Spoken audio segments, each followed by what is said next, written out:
लागना ये होता है जो वाणी की चोट लगे, और वाणी की चोट दिल दिमाग पे लगती है, वो अपनी अमिट छाप छोड़ देती है। कहने सुनने से काम नहीं चलता। इंसान बोलता कुछ का कुछ है, करता कुछ अलग है, सोचता कुछ अलग है। तीन क्रियाएं हैं, तीनों अलग करता है, सोचना, बोलना और करना। जो इंसान जैसा बोलता है वैसा अगर कर दे तो उसका क्या है? लागी का मतलब है जिसको शुरू में जो लगन लगती है, उस लगन को अगर वो अंत तक निभा दे तो उसका कोई वार पार नहीं है। लेकिन वह लगी शुरू में तो एक बार इंसान बहुत रुचि दिखाता है, लेकिन बाद में वो ढुलमुल होके और कई तो रास्ते से ही भटक जाते हैं। उन लोगों के लिए पलटू साहब कहते हैं, भाई जिस काम के लिए लगे उस पर लगे रहो। ये तो भक्ति मार्ग के लिए कहा है, लेकिन आप जिस भी क्षेत्र में काम करते हो उसके लिए, सबके लिए ये एक प्रेरणा है कि जिस काम में लगे उसमें लगे रहो। एक वचन एक ही प्रकार का काम नहीं करता, एक वचन कई प्रकार का काम कर जाता है। इसमें बहुत से उदाहरण दिए गए कि जिन जिन को लागी उन्होंने क्या क्या किया और कैसे उन्होंने ओढ़ निभाई, अंत तक निभाई। और कही है कि जैसी लगे शुरू में उसी निभा दे ओढ़, अपनी तो क्या गिना वो त्यारे पर उसकी रोड। जो लगन शुरू में लगती है उसी लगन को अंत तक कोई दिल में लगाए रखे तो वो अपना अपना पार उतारा नहीं, करोड़ों लोगों को त्यारने वाला बन जाता है। लेकिन वो वचन की चोट लगनी चाहिए। शब्द की चोट जिससे लागी, शब्द बुरा अगर लगता है तो हम कभी नहीं बोलते। तुम्हें कोई गाली दे दे पूरी जिंदगी नहीं बोलते, लगी चोट। लेकिन कभी लगन ऐसी क्यों नहीं लगती प्रभु के नाम की? उसको इतना जल्दी क्यों भूल जाते हैं? सब चीज़ों को याद रखते हो उसको भुला देते। खाना नहीं बोलते, पीना नहीं बोलते, सोना नहीं बोलते, और जो ज़रूरत के काम हैं शरीर के, सभी कामों के लिए बड़ी होशियारी, बड़ी चतुराई, बड़े तत्परता दिखाते हो। लेकिन प्रभु के नाम के लिए तो एकदम तुम जैसे मूर्छित हो गए। अच्छा ही नहीं लगता, जैसे विरोध हो गया उसके साथ। और उसका मन कारण बताया कि वो नीरस है, रस नजर नहीं आता। लेकिन शुरू में अगर देखोगे तो रस तो, नारियल को देखोगे उसका रस तो बहुत अंदर मिलेगा। पहले तो उसका छिलका पाड़ना पड़ेगा, फिर बहुत सख्त कवचों से वो तोड़ना पड़ेगा, फिर कहीं जाके उससे पानी उसके अंदर छिपा हुआ तब मिलेगा।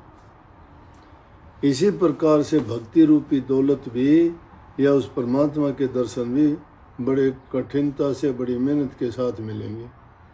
लेकिन कोई बीच में ही छोड़ के भाग जाए उसको क्या मिलेगा? एक आदमी जमीन में पानी प्राप्त करना चाहता था, उसकी करी कराई मेहनत बेकार चली जाती है जो बीच में छोड़ देता है।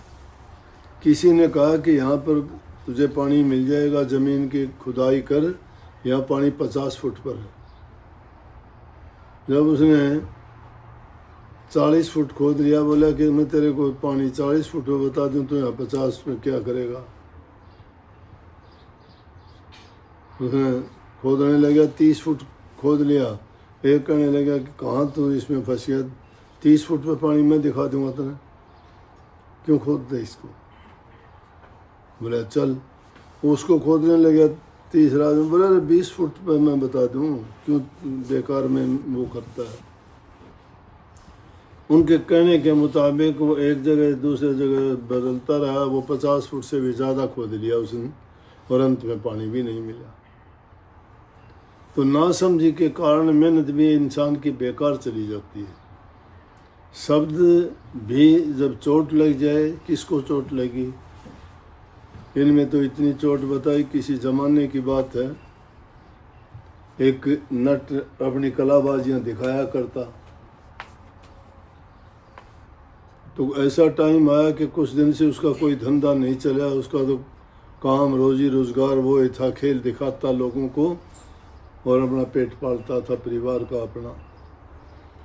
काम नहीं मिला काफ़ी दिन तक। जब काम काफ़ी दिन तक नहीं मिला तो उसने राजा के पास जाके गुहार लगाई कि राजा, मैं नट हूँ और नट का खेल किया करता हूँ, किसी दिन मेरा खेल देख लो। राजा कह दिया, हाँ देखेंगे। वो इस इंतज़ार में बाहर बैठा रहा महल के, पूछा ही नहीं। राजा को याद नहीं आया, वो बार बार कैसे जाए अंदर। फिर एक दिन एक मंत्री से कहने लगा, वो कहने लगा, अरे यहाँ कैसे बैठा है तुम? कहने लगा, जी राजा ने खेल देखने की कही थी, लेकिन काफ़ी दिन हो गया, अब शायद भूल गए वो, या अनुरा मैं याद दिलाऊंगा। मंत्री कहा, बोला जी नट बैठा है, आपने उसका खेल देखने, हाँ खेल देखने के लिए बोला था। बोला वही याद आई, आज शाम को देखेंगे। शाम को राजा ने बुला लिया कि चल भाई आज देखा। नट और नटनी थे। नट ढोलक बजाने लग गया, एक लंबा बांस था, उसको गाड़ के नटनी उसके ऊपर चढ़ गई। उसके ऊपर चढ़ के उस पर करतब दिखाने लगी। सब लोग वहाँ बैठे देखते रहे। आधी रात से भी ज़्यादा टाइम हो गया, किसी ने उसको कुछ नहीं दिया। कुछ नहीं दिया तो ये तो ऐसे होते हैं, इनको गाते बजाते कुछ मिलता रहे तो उनके हौसला होता है कि भाई अब इतना आया तो कोई और भी भगवान तुम्हें कुछ ना कुछ देगा तुम्हारा खेल देख के। कुछ नहीं किसी ने दिया, तो सब अमीर लोग वहाँ। भूखे की कदर तो भूखा इंसान जान सकता है, गरीब की हालत गरीब जानता है, अमीर को थोड़ा पता है।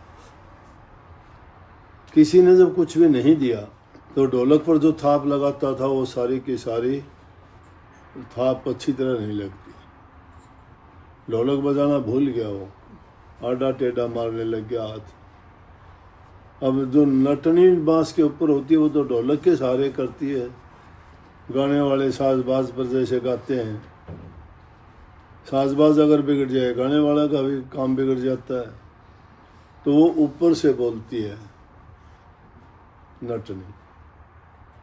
बोला गहनी गई थोड़ी यारी और वो भी बीती जा, नटनी कहे माल दे ताल में भंग ना पा। कि घनी गई थोड़ी यारी है वो भी बीती जा,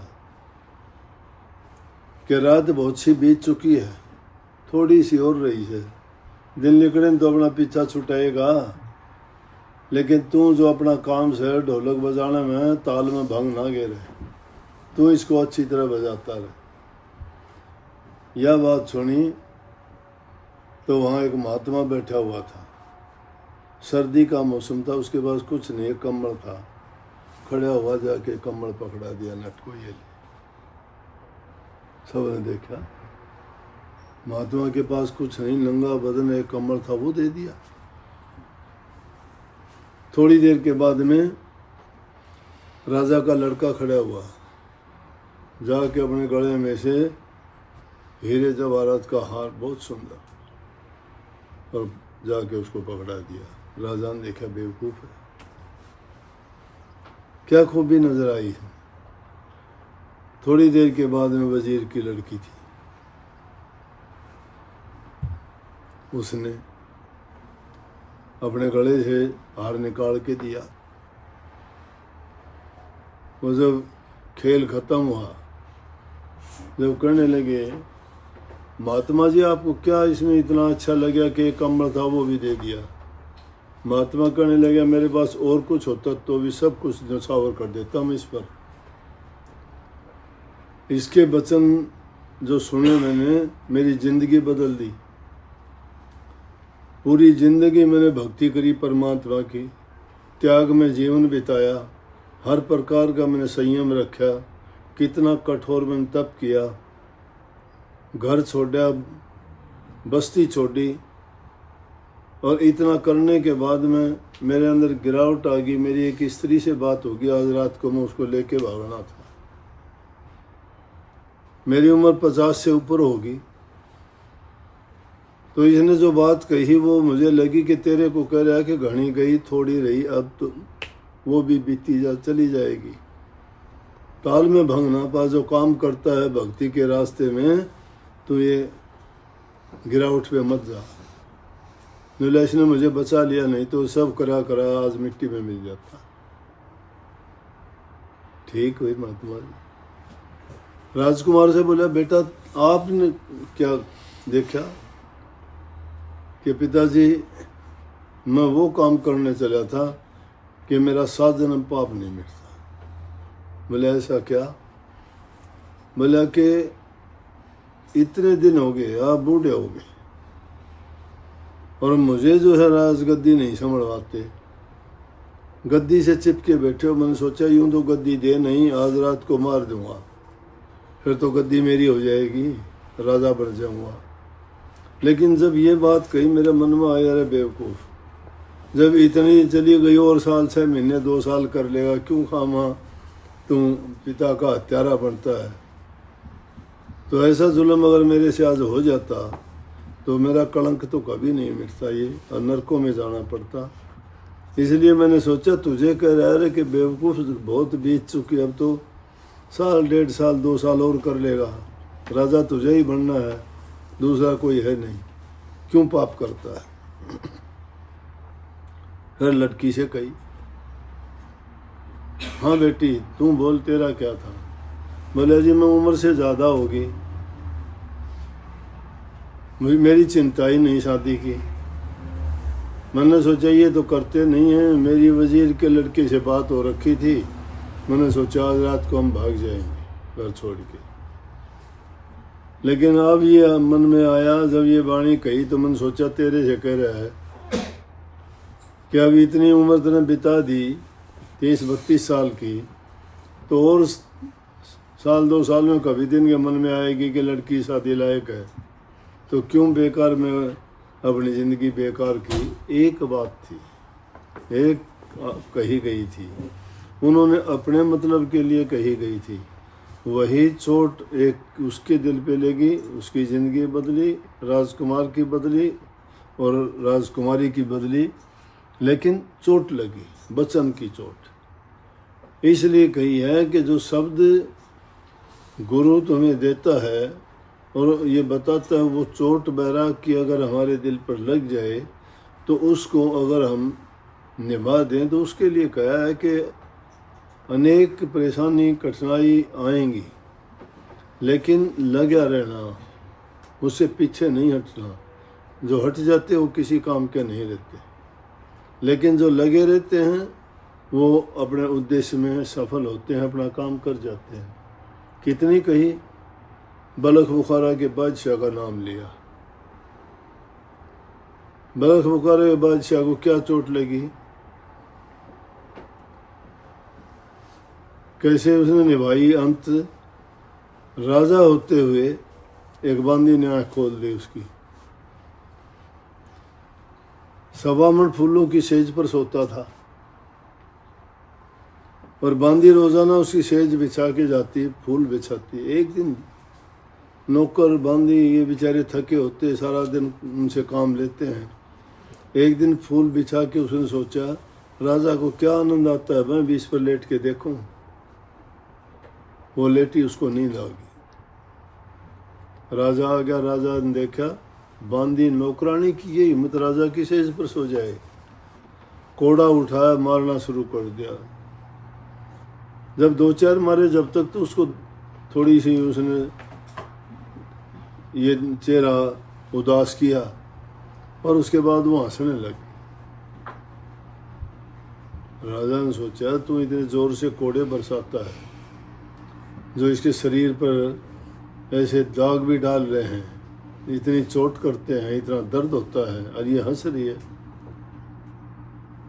हाथ से कोड़ा छूट गया राजा का।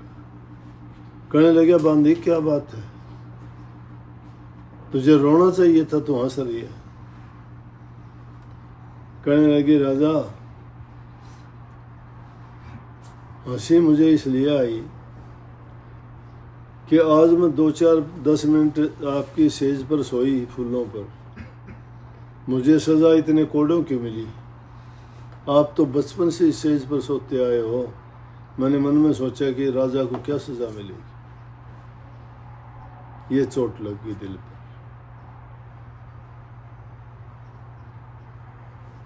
और राजा सोच लिया, राजा ने उसी टाइम कह दिया बांदी तू मेरे गुरा समान तने राह बचा दिया प्यारे दा, कि बांदी तो थी तो बांदी नौकरानी, लेकिन तुम तो गुरु का काम कर दिया, मेरे को वो रास्ता दिखा दिया कि अब मैं राजकाज को छोड़ के जाऊंगा। और उसने बलख बुखारे की बादशाही राज को छोड़ के त्याग में जीवन अपना लिया, जंगलों में चला गया, मस्ती में है, प्रभु के नाम में मस्त रहता। उसको ऐसी लगन लगी कि जिंदगी के अंत तक निभाई उसने। कहाँ राजा ठाठ करने वाले नौकर आगे पीछे होते हैं, सेना होती है, और इतने सब कुछ महलों में रहने वाले, सत पकवानी भोजन खाने वाले, मस्ती में गाता जाता है और घूमता है जंगलों में। सुल्तानी बलख बुखारे दा, सुल्तानी बलख बुखारे दा, सुल्तान बलख बुखारे का कदे पलंगियां में चालते अज पाए लगे गारे दा, सुल्तानी बलख बुखारे दा, सुल्तानी बलख बुखारे दा। तन 5 टके पोशाक थी, अब तन पर गुदड़ भारे दा, सुल्तानी बलख बुखारे दा, सुल्तानी बलख बुखारे दा। बांदी तू मेरे गुरा समान तन राह बता दिया प्यारे दा, सुल्तानी बलख बुखारे दा, सुल्तानी बलख बुखारे। कहाँ सुल्तान कहाँ रूखा सूखा खाता है, तन पर गुदड़ है, इतनी अच्छी पोशाक पहनता था, 5 टकों में जितना वजन होता है। ऐसी लगी, इतना तप और इतनी भक्ति की कबीर साहब की जाके शरण ली।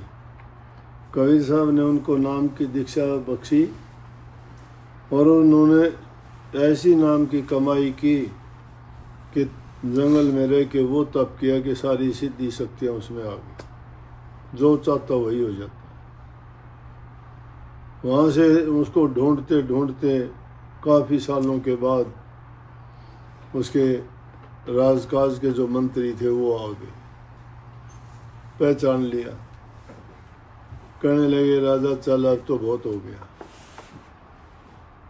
गुदड़ सी रहा सोई से।